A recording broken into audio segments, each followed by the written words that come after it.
Before I even begin today's story, I need to send a special thank you to Harper Lawson from Milwaukee and Chloe Bennett from San Diego. You two, and so many other women, are always the ones filling the comments with warmth, thoughts, feelings, and that love keeps this channel alive. Now, I need to be honest with you. The story you're about to hear, its ending feels like someone quietly pulling the floor from under your feet. It's soft, sudden, and unforgettable. But YouTube has a catch. If you're not subscribed, it simply doesn't show the final scene. It disappears from your feed like it never existed. So subscribe now, leave your like, and tell me where you're watching from. I adore seeing all the places these stories travel to. Before we begin, let me tell you something. What you're about to read will completely change how you think about second chances, lost love, and the courage it takes to rebuild your life from scratch. A struggling single father, a CEO who never stopped loving him, and one rainy afternoon in a coffee shop that would alter both their destinies forever. If you haven't subscribed yet, do it now, because this story has the most incredible ending you won't believe, and you don't want to miss the other amazing stories coming your way. Trust me. Now, let's begin. The door creaked as Sophia Bennett walked into the small coffee shop. Her heels clicked softly against the worn floor, the scent of freshly baked bread and slow-brewed coffee wrapping around her like an old song. It had been 10 years since she'd last breathed this air, walked this street, turned this corner, stood in this exact room where she once dreamed about a future with the boy who made her laugh during exam stress. She'd just closed another intense corporate deal high above the skyline in the city of glass towers. But now her designer coat seemed oddly out of place in this tiny cafe tucked into the heart of her old, run-down neighborhood. She ran her hand through her golden hair, now perfectly curled and styled, not like the ponytail she wore at 18 when she sat here with Ryan, sharing one coffee because it was all they could afford. She didn't expect to see anyone she knew, but then she saw him. In the corner by the window sat a man with a little girl, maybe 4 years old, whose tiny fingers gripped a crayon as she scribbled color onto a paper napkin. The man leaned in slightly, watching her. He looked tired. His frame was leaner, his dark hair now threaded with gray, but his shoulders, his hands, and then when he turned, those eyes, her breath caught. She froze. Ryan Carter. Her Ryan. Her first everything. The love of her college life. The boy who sat with her during her mother's hospital nights. The boy who held her hand the night she swore she'd never leave him, until life tore that promise apart. She tried to turn away, to leave, to pretend she'd never crossed that threshold. But the little girl, her name tag said Lily, dropped her crayon box. They scattered across the floor like little rainbows. Instinctively, Sophia knelt to help. Their hands touched.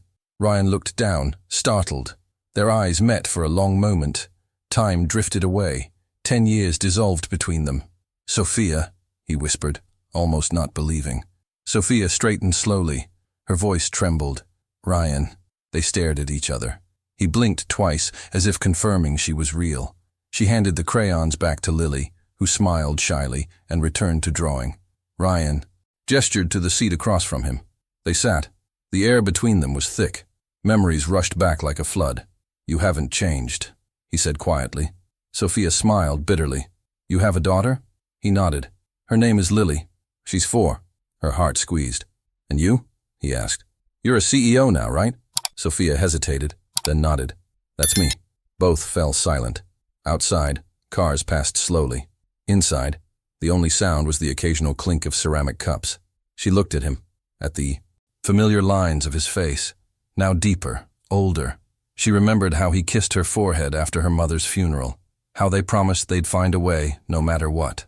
"I never wanted to leave that way," she said, eyes suddenly moist. "When my mother died, everything fell apart. We lost the house, the business. I had nowhere to go." Ryan listened. "I was taken in by a couple who offered to sponsor my education abroad, but they didn't want distractions from my old life. They never let me say goodbye. They threw away my letters to you." He exhaled loudly. "I always wondered. I waited for months. I even showed up at your old apartment. Then I stopped." She quickly wiped her eye.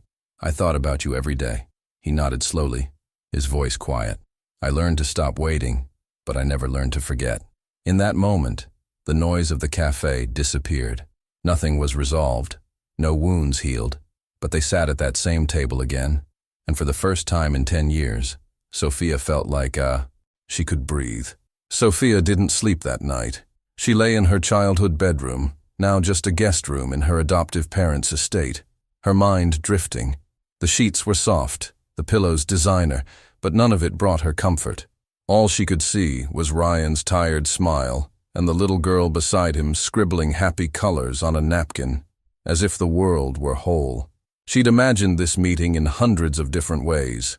An elegant dinner, a sudden encounter at an awards ceremony, a letter he never answered. But never like this. Never with him looking so lean. Never with him holding a daughter. The next morning, she returned to the cafe. It was empty except for a bored barista and the hum of an old ceiling fan.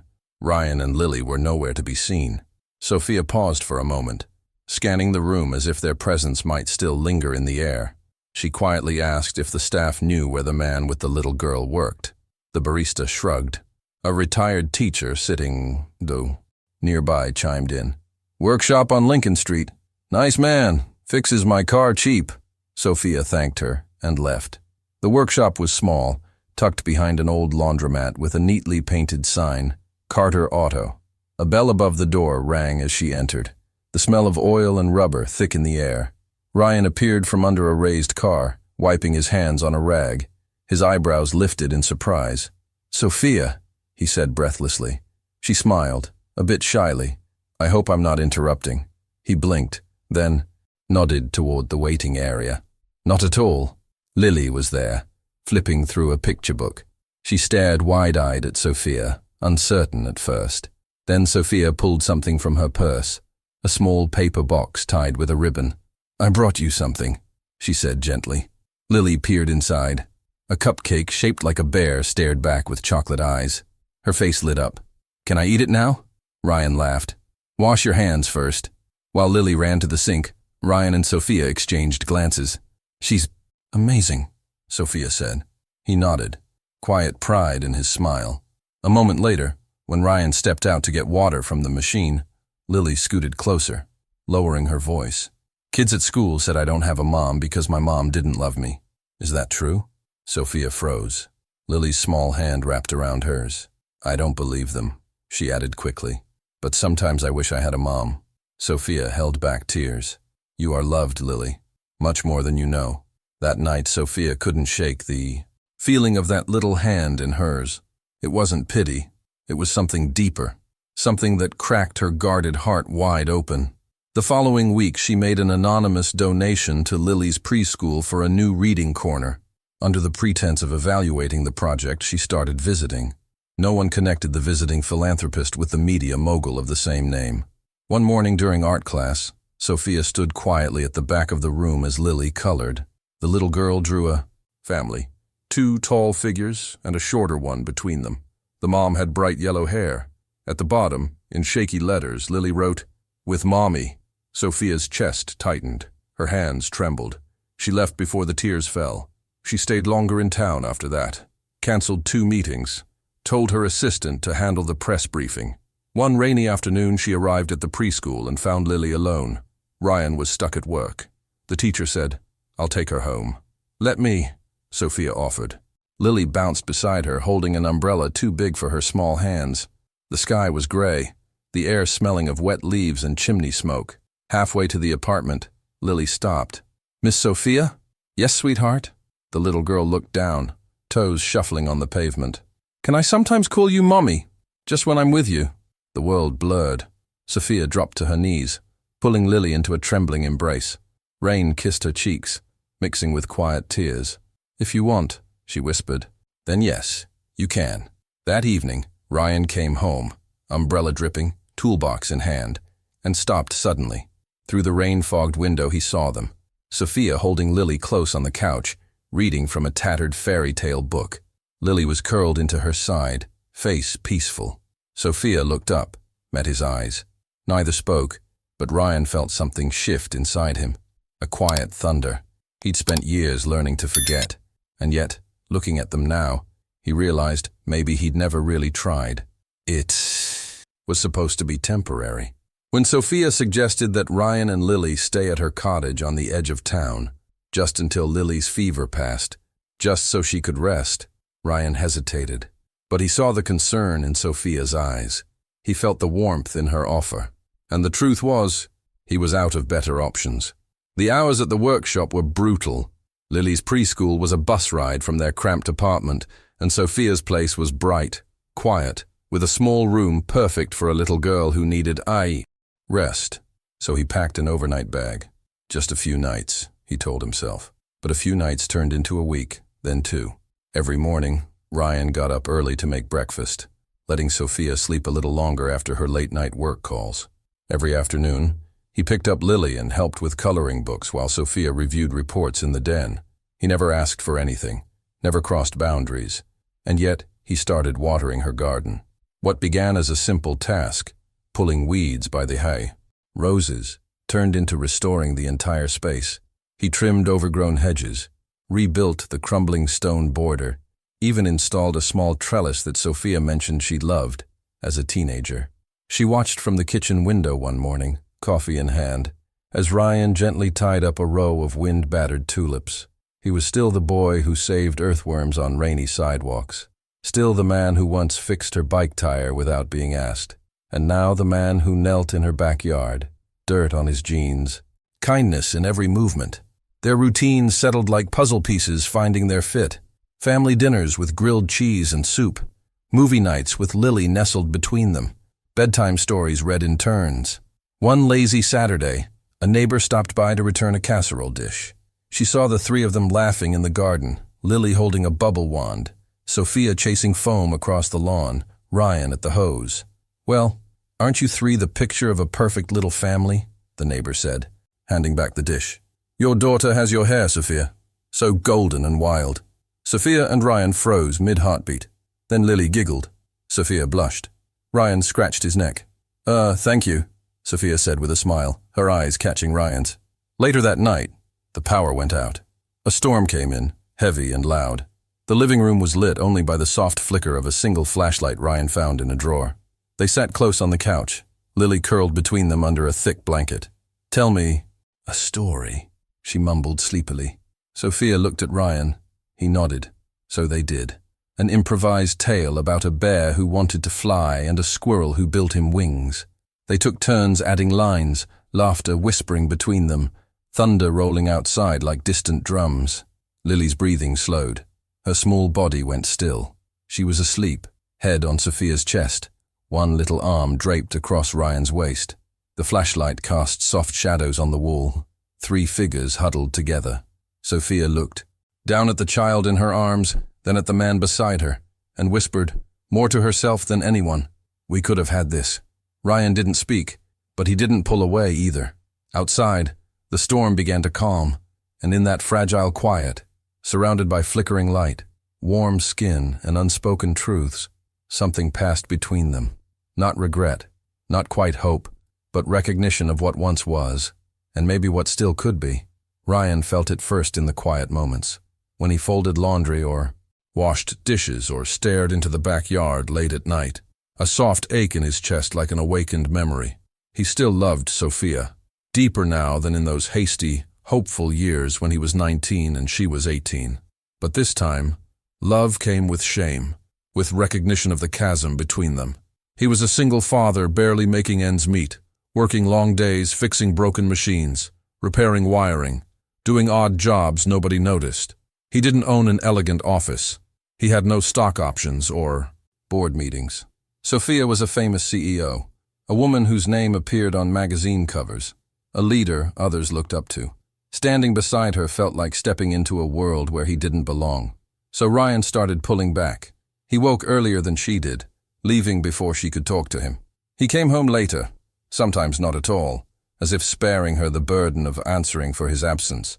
He avoided her eyes across the kitchen table, sat on the edge of the couch, his posture closed, limbs tightly folded. Refused invitations to walk in the garden she'd planted, or help plan afternoon lessons for Lily. He was present, but distant. Sophia felt it like a cold wind. Her heart twisted, watching him withdraw. One early evening, after returning from a long business trip, she found him in the hallway by the pantry, staring at a dimmed light bulb overhead. "Ryan," she said quietly. He flinched. "Yeah?" His tone clipped. "I've missed you," she said, stepping forward. He turned away. No," her voice cracked. "You're pushing me away." He closed his eyes. "I'm not enough." She touched his shoulder. "Yes, you are. You always were. Don't refuse me the chance to show you." He pulled his arm away. "No, I can't be what you deserve." She stepped back, chest tight. "Don't say that. I've watched you care for Lily. Fix things with your own hands. Protect her. You think that means nothing to me?" He laughed bitterly, quietly. "It's everything, but it's not equal to the life you lead. I can't be your charity case. I won't be a burden you carry until you tire of me." Tears gathered in her eyes. "You think I asked for the CEO? I asked for you.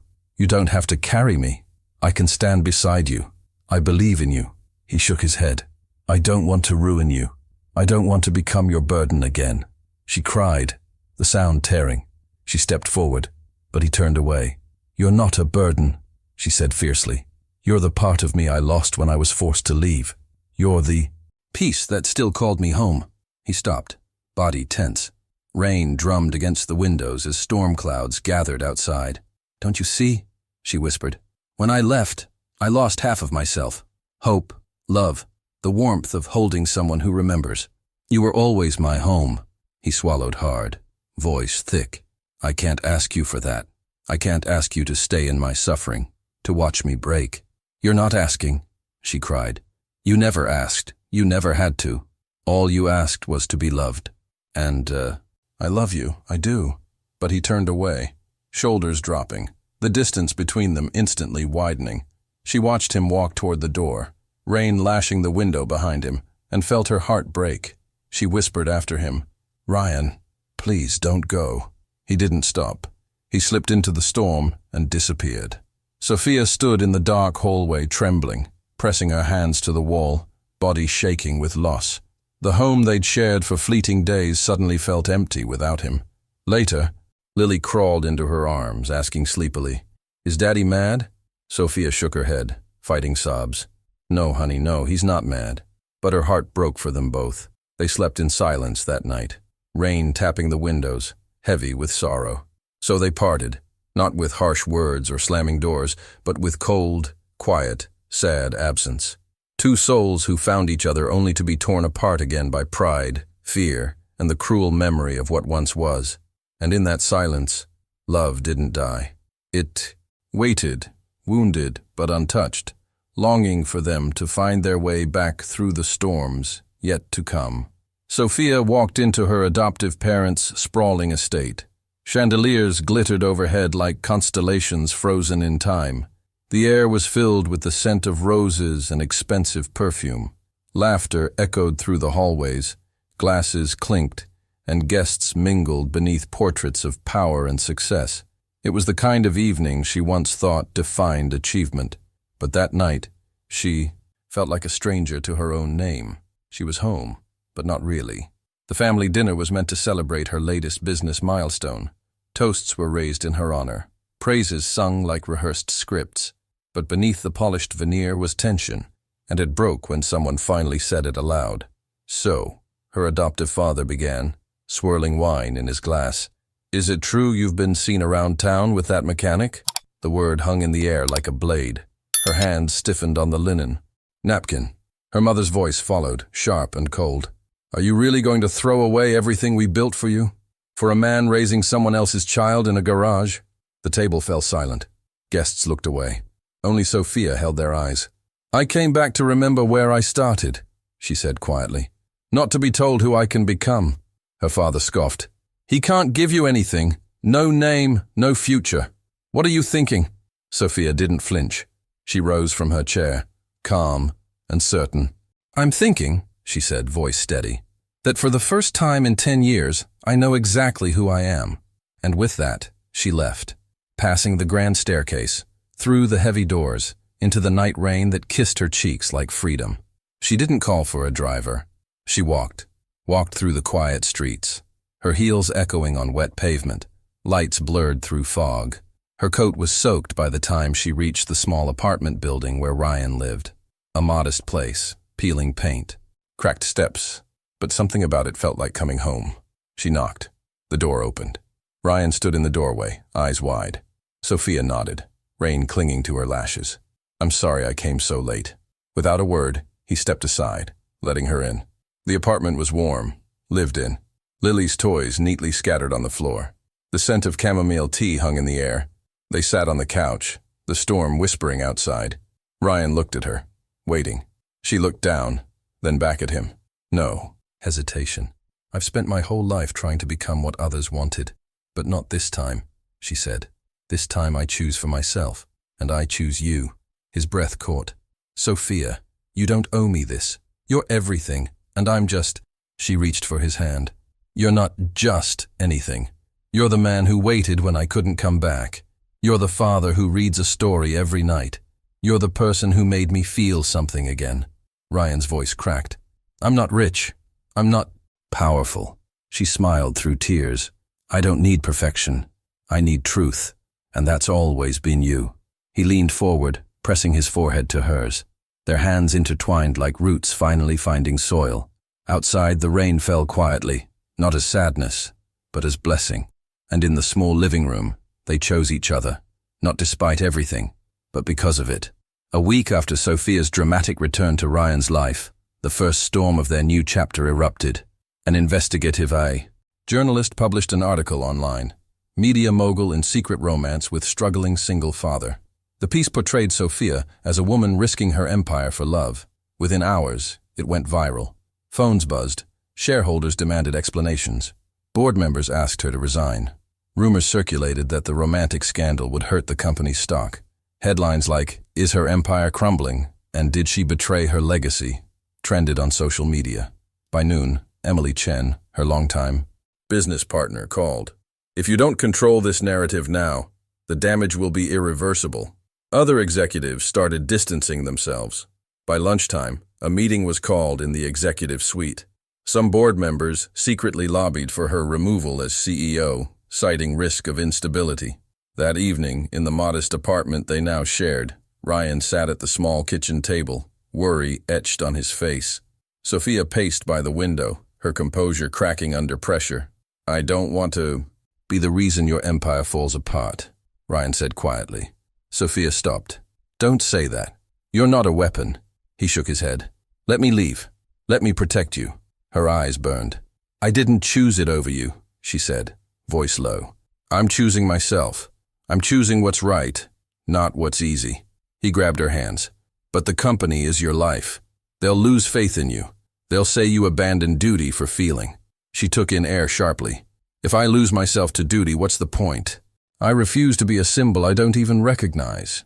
Ryan's lips trembled. "Sophia, think about this." She nodded.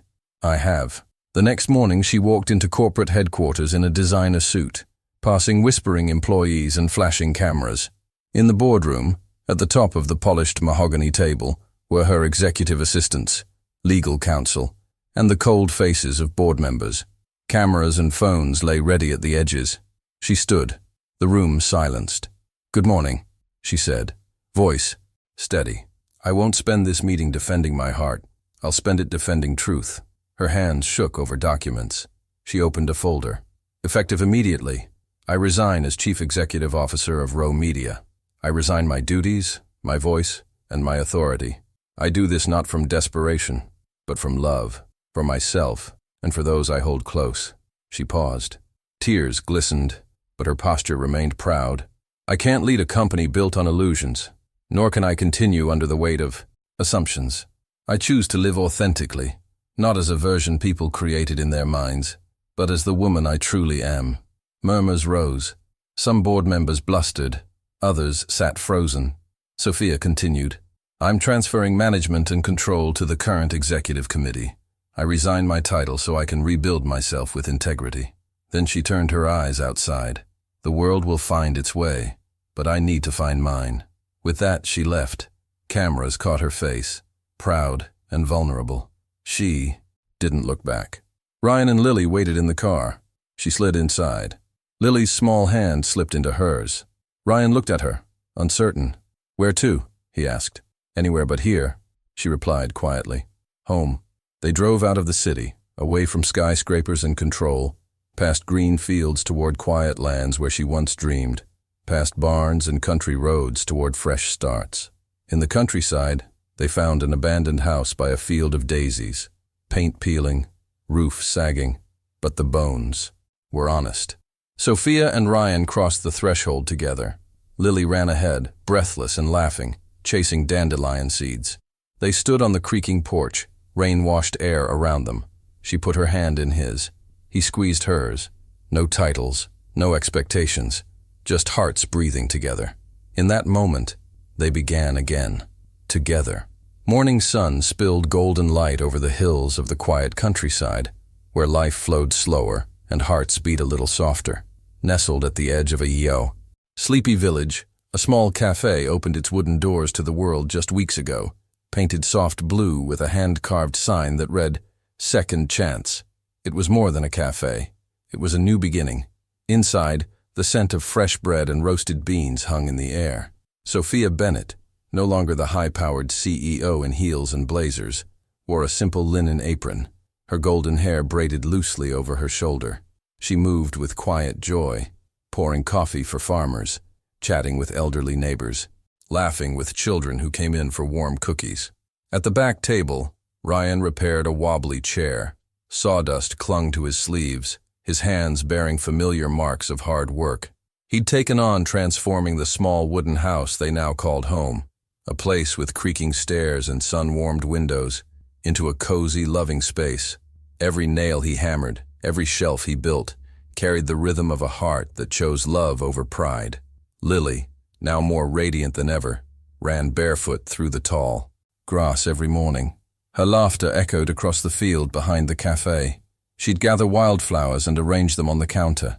Evenings, after the cafe lights dimmed, she'd curl between Sophia and Ryan, listening to bedtime stories under a quilt Sophia had sewn herself. Sophia also began teaching a small class at the village hall, a workshop for local women. She taught everything from communication skills to financial literacy, pouring into others the strength she once fought to find in herself. She no longer needed boardrooms or power suits to feel important. Here, every life she touched reminded her that worth wasn't tied to titles, but to love, impact, and courage. One rainy afternoon, as thunder gently rolled in the distance, Sophia stood by the cafe window, watching Lily twirl in the rain with a paper crown on her head. Ryan came up behind her, wrapped his arms around her waist, resting his chin on her shoulder. "She's happy," he whispered. "She is," Sophia replied, her voice full of wonder. "And I think, for the first time in a long time, I am too." Ryan kissed her temple gently. "You gave us more than a second chance," he said. "You gave us forever." And in that simple space, with creaky chairs, wildflowers in jars, and laughter tucked into every corner, they built a life no newspaper headline could ever describe. But it was real, it was theirs, and it was more than enough. Rain tapped gently on the windows of Second Chance, casting a soft rhythm that echoed through the cozy little cafe. A fireplace crackled, warm light dancing on the walls. Outside, the village was drenched in silver, but inside everything glowed with quiet joy. Lily stood by the counter, wearing a white dress, with a handmade flower crown resting delicately on her curls. She held a small basket of wildflowers, eyes wide with excitement. Her role was important today, flower girl for a love story that had waited a decade to be properly written. Sophia stood behind the counter, wiping her hands on her apron, unaware of the quiet gathering happening behind her. Locals, neighbors, and a few close friends slipped in quietly, carrying flowers, candles, and shy smiles. Ryan had arranged it all with Lily's eager help. Now he stepped forward. "Sophia," he called gently. She turned and froze. Ryan knelt in the center of the cafe, a small velvet box open in his hands. His shirt was slightly wrinkled, his hair still damp from rain, but his eyes were steady, shining with everything he'd carried for 10 years. Lily stepped forward, laying the basket at her mother's feet, whispering, "Now, Mommy." Sophia brought a trembling hand to her mouth. Ryan's voice was low, filled with memory and promise. 10 years ago, you were forced to leave me, and for a long time, I thought that was the end of our story." He paused, looking at her through tears that mirrored her own. "But now, standing here, looking at you with Lily, building this life together, I know that was only the beginning." He took a breath. "Sophia Bennett, will you let me be the man who never lets go of you again? Will you marry me, not just for today, but for every storm, every sunrise, every ordinary beautiful moment we still have?" Tears streamed down Sophia's cheeks as she stepped forward, nodding through a smile that cracked wide open. "Yes," she whispered, 1,000 times. "Yes." Applause filled the cafe, gentle and warm. Lily threw petals in the air with a shout of joy, running into her parents' arms as they embraced. Later that evening, after guests had left and rain had stopped, the three of them sat by the fireplace. Sophia curled under Ryan's arm, Lily sleeping on her lap. Ryan looked at the wooden sign he'd carved weeks earlier and hung above the cafe door. It read, "Sometimes love waits quietly until two lost pieces find each other again." Sophia traced the words with her eyes, then turned to Ryan. "Thank you," she whispered, "for waiting, for coming back." He smiled, pulling her closer. "No," he said, "thank you for choosing me again." And in that small cafe built from second chances and held together by grace, love didn't just return, it stayed. The end. If this story touched your heart and reminded you that love can wait quietly and return even stronger, don't forget to like, comment, and share it with someone who believes in second chances. To see more heartwarming stories about kindness, resilience, and romance that heals, subscribe to our channel. We bring you stories that stay with you long after the screen fades. Because sometimes love isn't loud, it's patient, kind, and worth the wait. Click that subscribe button and join a community where every story begins and ends with love.